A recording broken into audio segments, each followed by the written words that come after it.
we are going to be able to answer questions that we don't even know what the questions are yet. Good afternoon, Mr. President, Madam Vice President, everyone. Thank you for joining us. This is an historic occasion.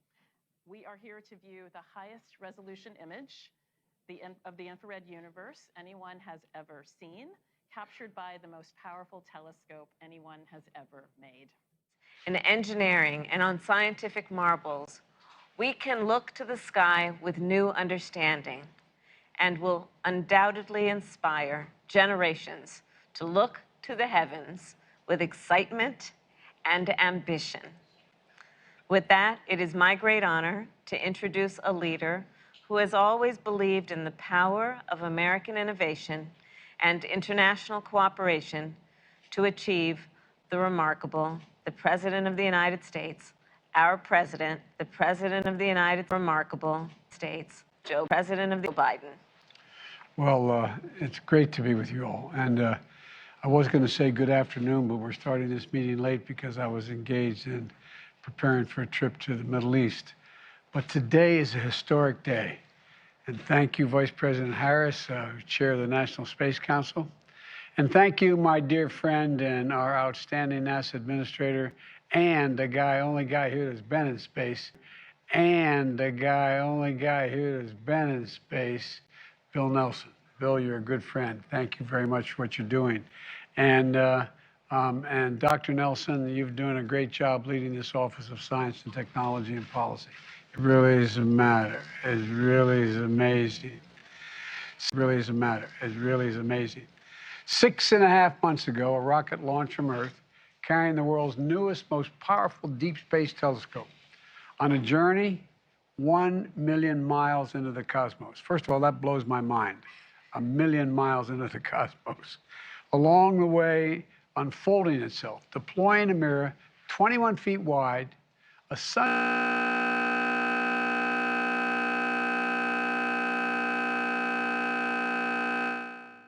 for science and technology, for astronomy and space exploration, for America and all of humanity.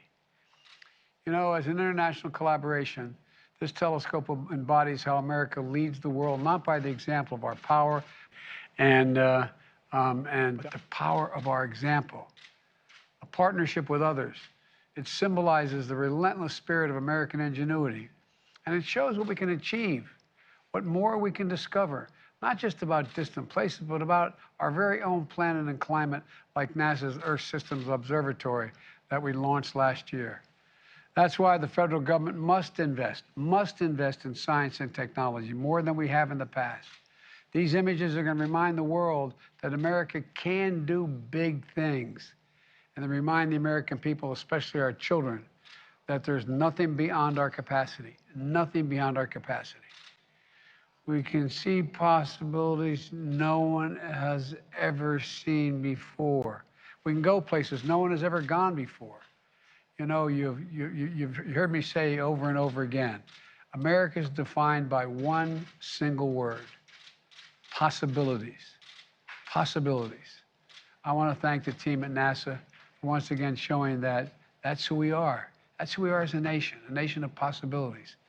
And now let's take a look at the very first image from this miraculous telescope.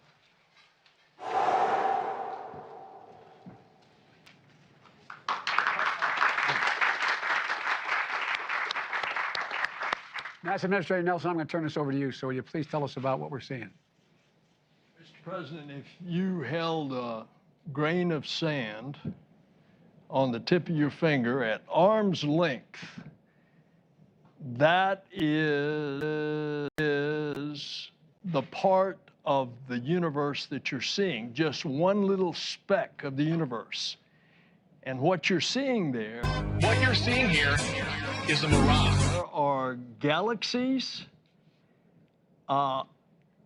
You're seeing galaxies that are shining around other galaxies whose light has been bent.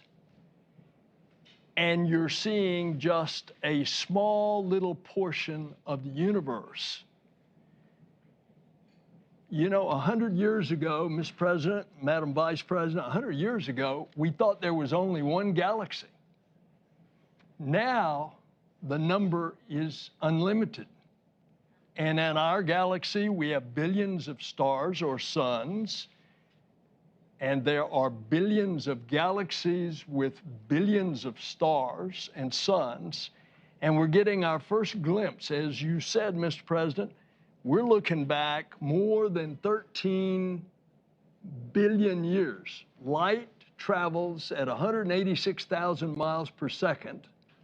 And that light that you are seeing on one of those little specks has been traveling for over 13 billion years. And by the way, we're going back further because this is just the first image. One of the things that all scientists have in common is imagination. You can't discover something new if you can't imagine. They're going back about 13.5 billion years, and since we know the universe is 13.8 billion years old, we're going back almost to the beginning. That is the discovery that we are making with this. There's another thing that you're going to find with this telescope. It is going to be so precise, you're going to see whether or not planets, because of the chemical composition that we can determine with this telescope of their atmosphere, if those planets are habitable. And when you look at something as big as this is, we are going to be able to answer questions that we don't even know what the questions are yet. This is what's happening. And it's because of this wonderful team that's out here. Part of that team, led by Thomas Zurbuchen, it was in trouble financially 5 years ago.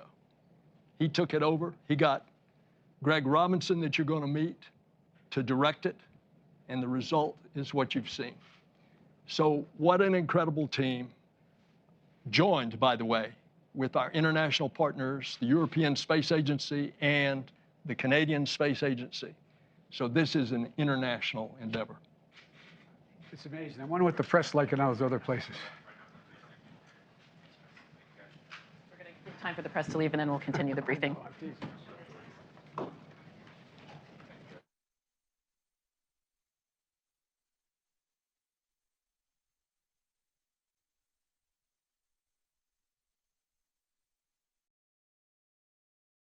Well, that blows my mind. 1 million miles into the cosmos. Along the way, unfolding itself, deploying a mirror 21 feet wide, a sun